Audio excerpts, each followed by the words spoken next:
So welcome to the SVA Theater. Thank you, Tom. Thank you, Joe, for joining us. This is really ridiculous. This is my first time doing a moderator thing. I went through training. It was very rigorous. We spent like an hour together. So I just want that out in the open. So I guess where I'm going to start, I'm going to ask some questions, and then we're going to throw it over to the audience. So if you guys have any questions or you want to think of some questions, have them percolating, that would be great. So I'm going to start where you guys, probably first started, I would assume, is SVA. Yeah, SVA, I have to say it's amazing to be here. And this is a great, great feeling to return to this space, to this school. I have a deep, deep love for the experience I had going to SVA. And I have enormous gratitude to share the stage with Joe, who I actually knew. He was the first guy with a steady cam at SVA, so he was the cool guy.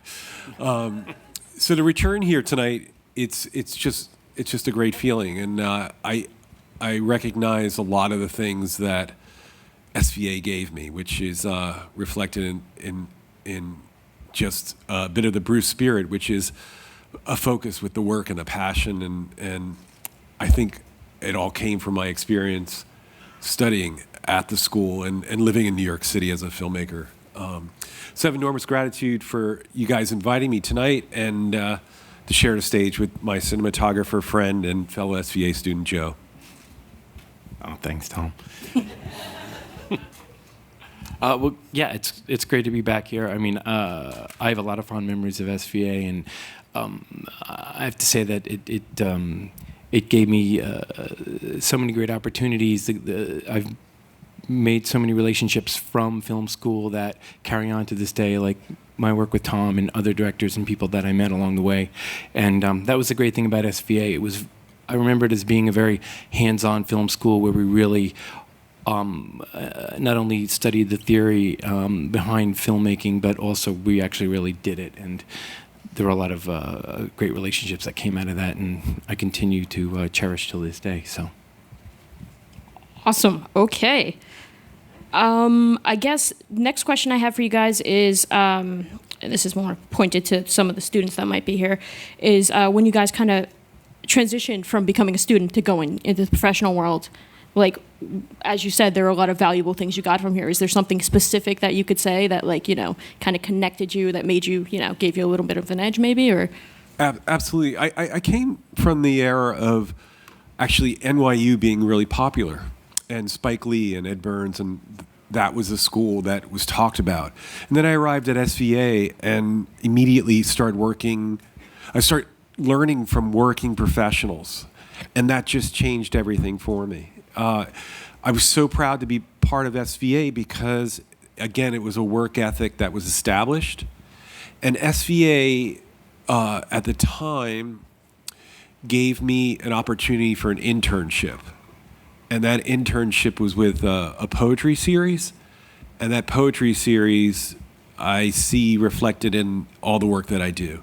So my early years at SVA not only taught me this work ethic and love of film and a film history, it demonstrated with the professors and the energy of the school something that I chase every single day in my professional life, which is to be hungry and not get lost in a notion of celebrity with film. SVA was really down and dirty, and we worked hard, and especially when my freshman year, I remember just being taught by people who were really in an industry. And then by the end of my chapters with SVA, they were accepting me as someone who was trying to work and had a little bit of experience. So I had that full transition. Those are blessings that I got from my education, and it took me 5 years to get it through it. But my journey with SVA, I carry every day. A similar experience for myself. I mean, I remember, first coming out of film school, and I had gotten into the Steadicam. Well, even before then, like my cinematography teacher brought me in and had me actually work as his camera assistant on real jobs and things like that. So there was a there was a real practical work ethic and an avenue for actual opportunity that I think I didn't expect, and it was a really a great discovery. Going into film school, I didn't think that these people who taught me would actually give me the opportunity to work on professional productions, and it not only SVA not only taught me about filmmaking, but it opened doors. So it was a great experience.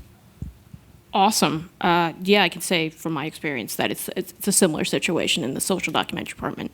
You feel that they're accepting you as your peers as you move up. You're not just, which is great.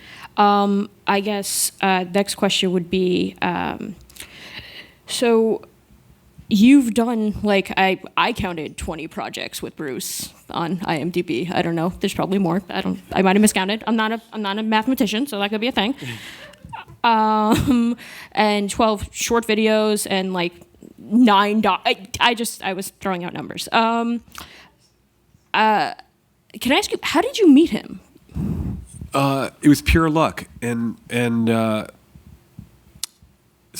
was editing at a facility, and someone said, Bruce shot a concert at Madison Square Garden, and they were thinking about using an editor, and that editor couldn't arrive in time, and someone said, well, Thom down the hall, I think he went to New Jersey and grew up with listening to Bruce, and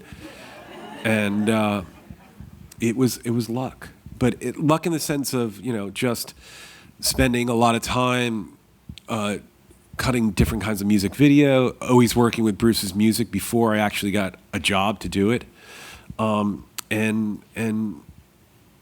the timing, and that was supposed to be for a week, and we ended up working together for about 8 or 9 months, and the reason I'm a director is because of Bruce. One day I was working on a documentary, cutting it about Born to Run, and he suddenly referenced me as the director, and that's my transition right there. So, so I have I have a trust with him, and I'm just really grateful for this experience because it's brought. We've worked together, but it's also brought me so much of an understanding of editing and just a work ethic again that I admire. And he's demonstrated that with his music and working and collaborating on the recent film that Joe shot, Western Stars. It was a great experience because I recognized the same Bruce that I saw in footage in his 20s. He has the same energy and excitement to learn and to push the medium. So you talked about working with Bruce for so long. There seems to be an intimacy with your pieces with Bruce and whatnot. With this piece, with Born to Run, with Darkness on the Edge of Town, you did the documentary for that. I guess my question is like, and I ask you this too, Joe, is there an intimacy in set when you meet him? Is there like an ingratiating, like, because he just comes off, he's such an iconoclast kind of individual, I think, and I'm going to track this back to SVA, which is you go there and you forget about Bruce the icon and the guy you saw in concert or the guy you wanted to meet when you were a kid. You really go into the space of, and I think Joe can explain this too, is that it's a very comfortable space working with him, but at the same time, you step up and you just, when we were shooting Broadway, there was a lot of discussions, there's a lot of planning, there's a lot of thinking, and you just get into that zone and you let go of seeing Bruce as anything more than just another person collaborating to make this piece. Wouldn't you say the set? Yeah, I mean, he's such a great artist, and that creativity becomes infectious. And, you kind of almost forget that you're dealing with an American icon, and there's this great guy, almost like, the teachers you had at school. He inspires you, and I think the thing, I'm fairly new to the game, but having been involved, I just feel the drive to just do more and do better and constantly push myself and take it to the next level. And and there's not like a pressure. It's just an inspiration that you get from working with him and Tom. And I mean, it's the whole gang, sort of led by Bruce, makes you feel that way when you work with him. So as I think Adam put it before, Springsteen on Broadway, was this the first time it was on a large screen? Is that because it was Netflix? I think we had a couple of screenings, but it's the first time in this environment, and it's so special. My God, it's so. I thank you, and I have to thank Joe because it's shot for me in a way that it reads to play on screen, and the use of camera and the power of the close-up, and also a lot of the discussion that we had was. I wanted the editing to be invisible. I didn't want to take you out of this theatrical experience. And early on, Joe saw the show, and I saw the show many, many times. And we wanted to capture that feeling of the theater. And we really talked a lot with Bruce and John Landau and Joe up here. How do you shoot this that we don't suddenly end up with a comedy special where you recognize every camera angle and you kind of go, okay, I'm in it. And you just... And I also wanted to be invisible, and that's the beauty of Joe's cinematography, and the team that he led was that there's a language for me that it doesn't take you out. It doesn't take you out of the theater, and you're paying attention to Bruce, but you're feeling something. We had a lot of time to talk about that and figure it out, but. I had been watching some interviews that you've done, and you mentioned the magic trick of Bruce's performance. I guess, did that change? Well, obviously it did change for you once you started working with him, but do you remember, because you said you had earlier on been a Bruce fan, is there a different magic for you now than there was? It's a great question. I still get caught up with Bruce. I've been around him for 20 years, and I've been filming him, and I'm sitting in the back in the audience, and I'm all emotional, and I'm the guy who's the fan. So I am grateful I haven't lost that, because I think I try to, and Joe and I, at the end of the Broadway shoot, a lot of the crew was teary-eyed and just so into it. And I never want to lose that. I never want to lose the feeling of... forgetting that I'm in it and just getting caught up with the music. And I saw him when I was, I guess I was 18. And I don't get tired of it, or I don't get used to it. I don't want to. And it's something that I try to bring the sense of my connection to this music without it being too much of a fan's portrayal. I hope that someone can stumble in tonight and not know a lot about Bruce and feel like they can walk into the piece. So, has the magic changed for you? No, I mean it's such an it's weird because you start out on this very intellectual, somewhat and technical point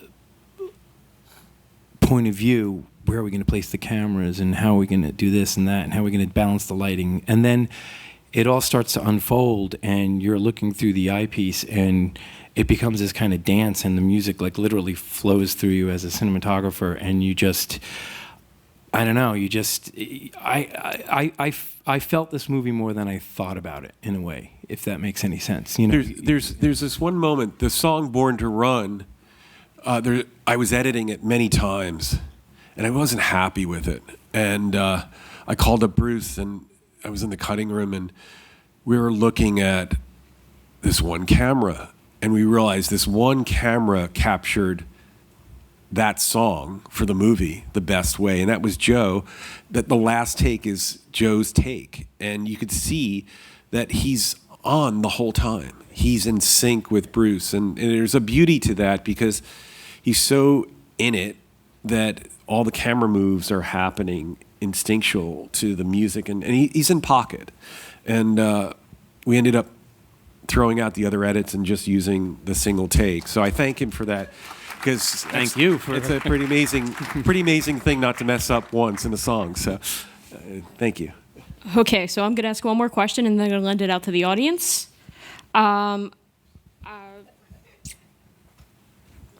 So, I've got so many questions. Okay.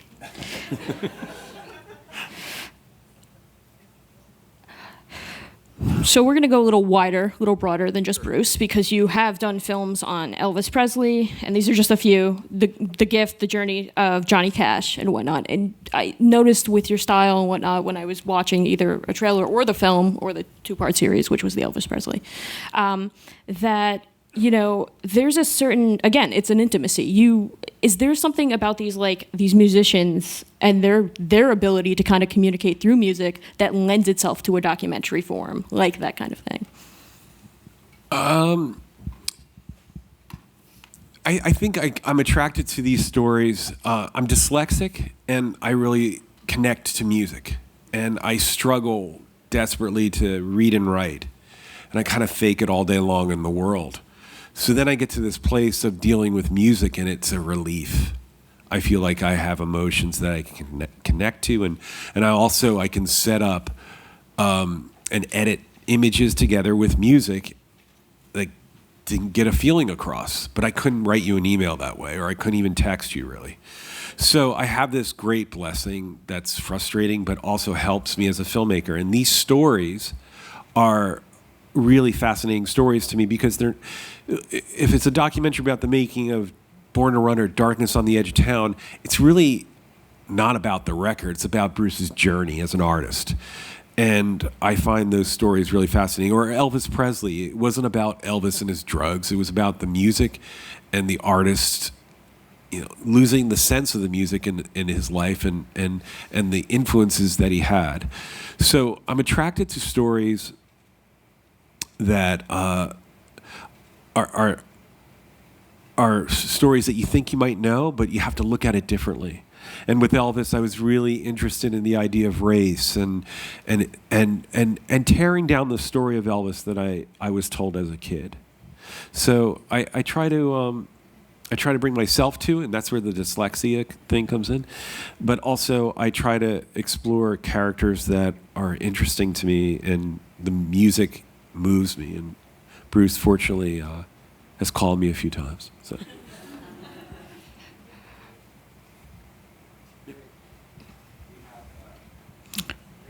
Phones on either side. It looks like there's a question right with Vincent. Okay. Congratulations on Thank your you. Emmy win. That was amazing and very well deserved. So, July 18th, 2018, I'm a teacher. I was teaching summer school, and I look down at my phone, and there's a text that says, "Fake that you're sick. There's a ticket for you at the box office to be at the taping." Oh, really? So I had to all of a sudden fake to the principal that I had a stomach ache, and I ran to the theater, and I got to be there to watch your magic at work, and it was amazing. And one of the things that struck me was I'm a big fan of Natasha Katz's lighting design, and it was extraordinary. I had seen the show prior to the taping, and I was just blown away by, there's one person on stage. How did she make it so interesting? She's magical.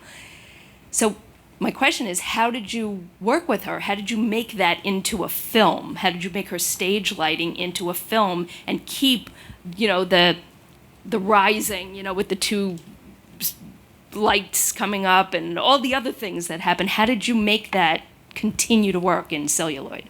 I think there was also Natasha and also Jeff Ravitz, but I also have to throw it to Joe because we did a lot of tests and we looked and I'll just let Joe tell you because there was a thing where sometimes when you film with the lights, it suddenly becomes Saturday Night Live, and then you lose this texture and you lose this depth of field. Joe can really... Like you, I was really inspired by her lighting design. I thought it was exquisite. And so the challenge was, okay, how can I capture this and augment it when necessary? Because digital technology, as good as it is, can't really capture it the way the human eye does. I mean, there are a bunch of technical hurdles we had to overcome. Strobing because of the LEDs, and we had to experiment with different shutter angles. And Jeff Ravitz, who was our other lighting designer for the film, who I worked with closely, he was the best. The guy's great, and we just worked with him again on Western Stars. And he would adjust and balance, and it was sort of kind of this whole recipe that we came together between myself, Jeff, and my DIT, Dave Satin, and it was a technical challenge. It was because the color space of what the LED lights create, the camera can't really capture that, and you look at it and you put the camera on and you're like, oh my God, this looks terrible. What are we going to do? So if you were to go there with the naked eye, and I mean, I don't know if you were at the show, but that lighting was very different in terms of the levels and the tone and the color, in order for the cameras to be able to really capture it accurately, if that makes any sense. So it was a challenge. But we went through every cue. Yeah. Every cue was adjusted 3%, 5% until it read on camera. And sometimes we 600, 700 cues. Yeah, and then also when you're lighting for a stage production, there are things that you have, like we're going in on tight close-ups, so there's no real eye light on him. So we had to create eye lights, which was a big challenge, from behind the back of the theater, right? So we had to have these lights that popped Bruce's eyes out because the camera's right in there, and yet they couldn't be seen or cast shadows. So Jeff was riding those up and down when the crane would come in and things like that. So it was a dance. It was definitely a whole thing, but it was fun. Got a question right here. So growing up, I was a diehard lover of Bruce Springsteen. Like, he was my everything for rock and roll. And after seeing this film, like, I clearly just have no idea who he really is still, even though I do now. It's like you think you know who someone is, but you really don't. So struggling with dyslexia, like, you must have had so many ups and downs along the way, and like battling that to make a film like this. Like, what was the main theme or kind of the main strategy you had with overcoming that to make this successful masterpiece? I think the idea of being dyslexic is just I've come to a place of just using it as a blessing as opposed to this thing that in my adolescence I felt like I was slow and kind of not together with like everyone else.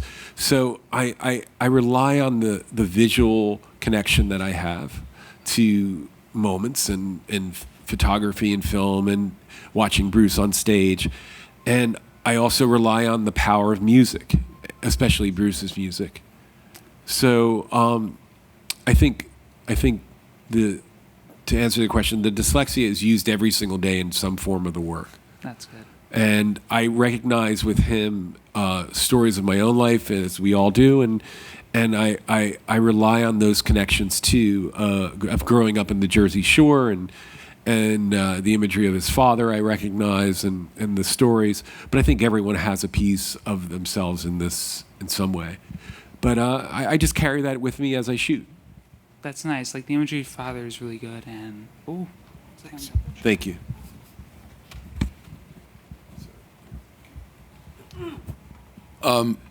Yeah, it was a brilliant job. I thought it was all one seamless take, it felt like. So how many times did you prep for this in terms of the different shows? And so this is how many different shows did it take to finally realize this?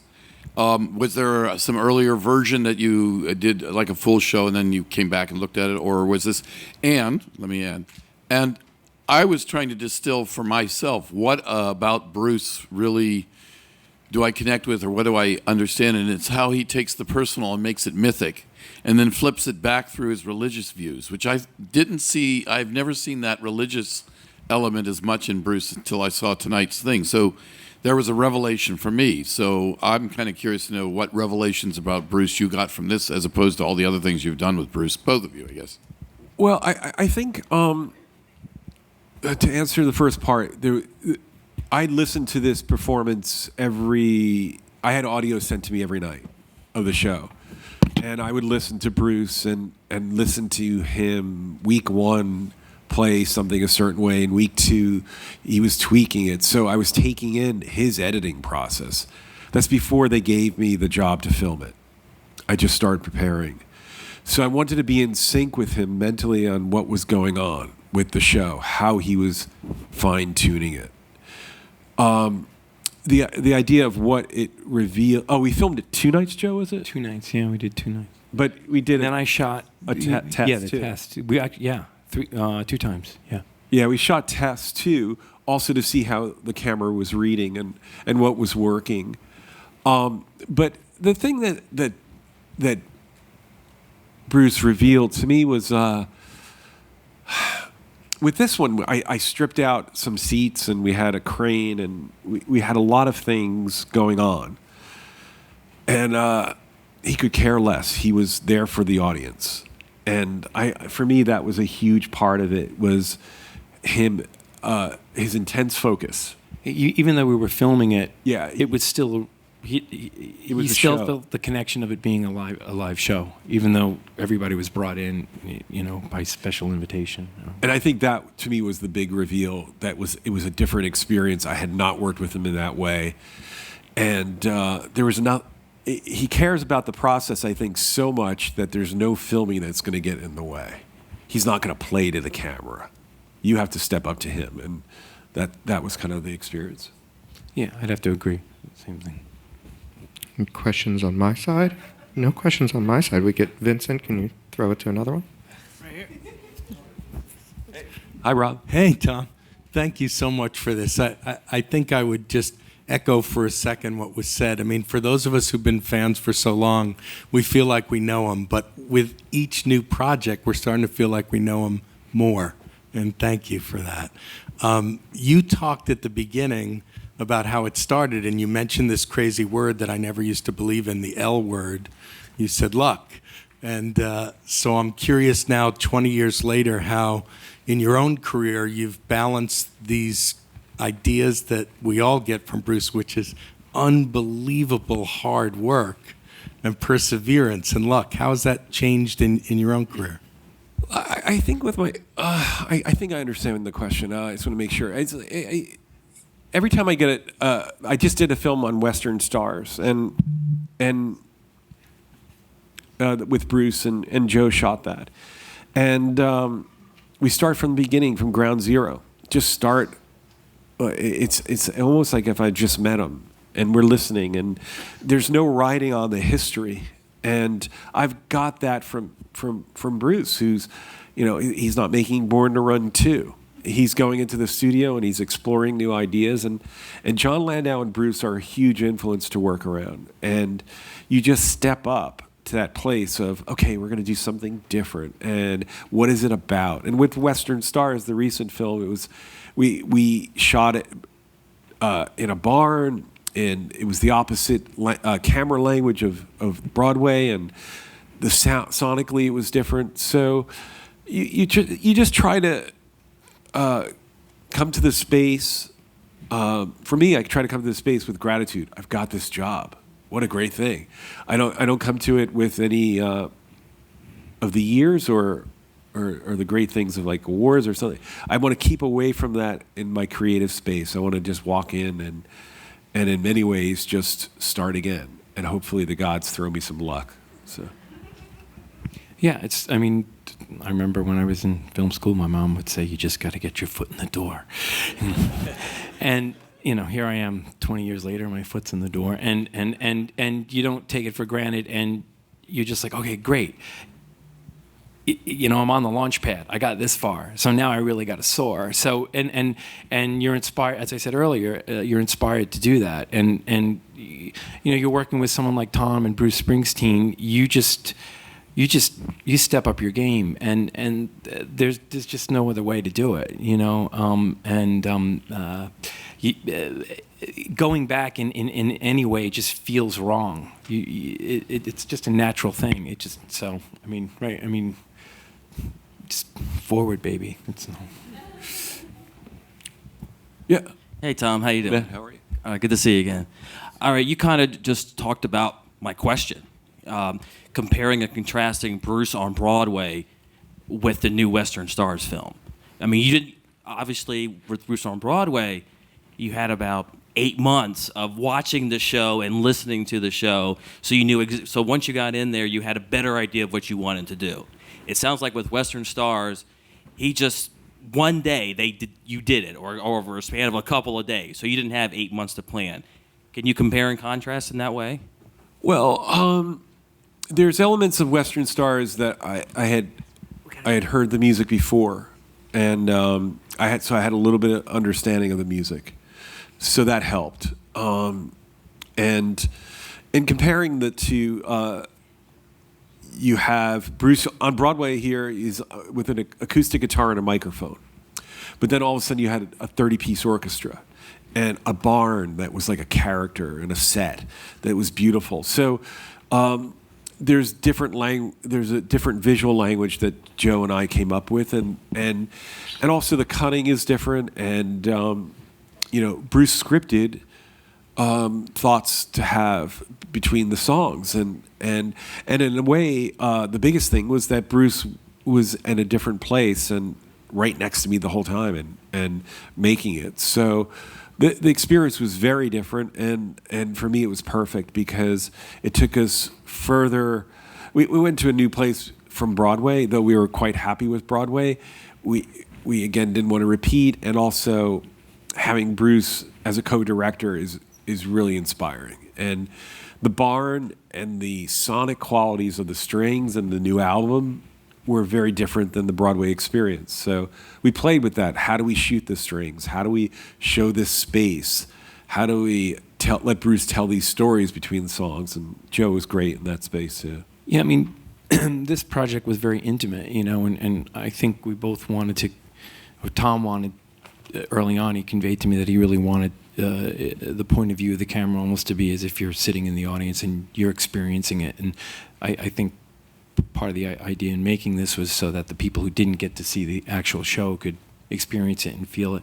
Whereas Western Stars, I can't talk too much about it to give it away, but it's incredibly different. It's much more cinematic in scope, in cast, in location, and that's reflected in the camera work and the lighting, and it also, there are moments that take us out of the performance and then pull us back in and get us into Bruce's head a little bit, so. But I would say overall, it's this is much more intimate, where Western Stars is much more of a cinema type experience. I think we have time for one or two more questions. Oh, hi, thank you. Hi. Well, really enjoyed it, so thank you for that. I love seeing it on the big screen. So I did not get to see it on Netflix, and I'm just wondering, are you going to be able to show it more on the big screen, or what is the future for this? I think it's going to be small screens, sadly. Okay. But I'm glad to have it tonight because this way. it's owned by Netflix, or? It just doesn't have a theatrical, run.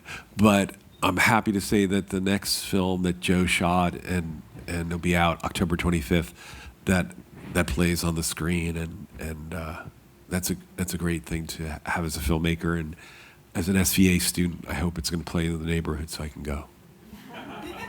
Hi, I liked The Searcher. I thought it was really great. Oh, thank you. So my question is, how did you arrive at the decision to film such a relatively low-key version of the show? With Broadway? In the performance. Right. I guess when I think about the idea of low key, it's the camera being invisible, or the style. I think that's what you mean. Where No, I mean his performance being relatively low key. For me, when he's singing like "Long Time Coming," and his eyes are filling with tears, I don't connect to it as low key. But that was the exception. Yeah, but I also I don't know. Well, you saw a lot of shows, so there were some shows that were much more dynamic than this was. I would have to say for me, I don't really compare the other shows when I'm watching the movie. I'm in that space of like not going, Born to Run I saw 2 months ago is different. I kind of take in the moment what the camera's captured, and for me, I'm not sure I read it as low key. I mean, I think, if I mean, Yeah. I mean, you know, clearly in this piece, and what I felt when I first saw the show, and then even more so as I filmed it and it went on, is like, you know, he's being incredibly open and intimate, and you know, he wasn't being a showman. There were moments where he's being a showman, clearly, but he's also letting us in a way that I don't think he has done previously, and so maybe you could call that low key, but I felt, as a viewer, I felt very connected to him as a person from watching this and from working on it. Yeah, I guess what I'm saying is, I hear you. If you've seen a lot of shows, you might go, I saw something that was a lot more energetic, but I recognize the Broadway show in the footage from seeing it I saw it in rehearsals. I saw him sketch it at different points. So I recognize a thread there, and it's something common, but you know, I can get it. I understand if you've gotten to a lot of shows. It can be tricky to have something of an experience and then bring it to you watching the film and saying, oh, I'm not finding the same experience. So I think we have one more from a diehard in the front, maybe. Call me diehard SVA fan and Bruce Springsteen fan. Wow. Yeah, I went to SVA 2011. That's when I first discovered Bruce Springsteen. So this is just amazing. Graduated in 2015. I'm working in film, luckily, right now. I just want to know what type of advice both of you guys have for someone who wants to be you when we grow up, living our dreams. You know, like what can we do to be you, to continue doing what we're doing and what we love? Well, thank you first for that question, and I love the idea that you cherish the experience of going to school here. For me, you know, a grounding force for me is gratitude, and I keep returning to that space, and that makes the work really satisfying. So that you know, you can go to all these different levels and just take it in. I hope I never lose that sense.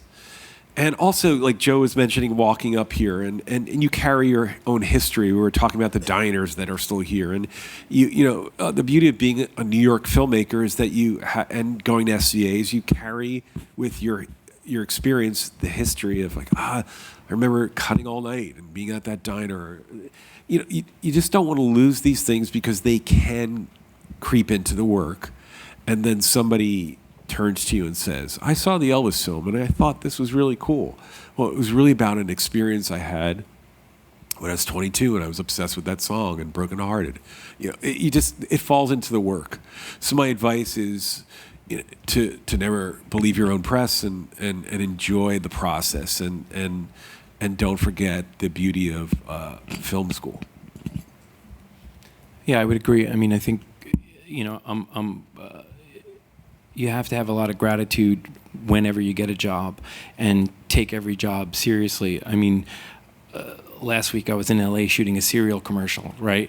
But I went to the rental house and I was testing out new lenses and things like that, you know. So there's always, if someone's going to give you money to go play with their money, making movies or making images, you're a really lucky person, you know, and you can never, like Thom says, you can never take it for granted and have a lot of gratitude and try to push yourself and just take it to the next level and learn from every project that you do. And I mean, that's the best thing to do, I would say.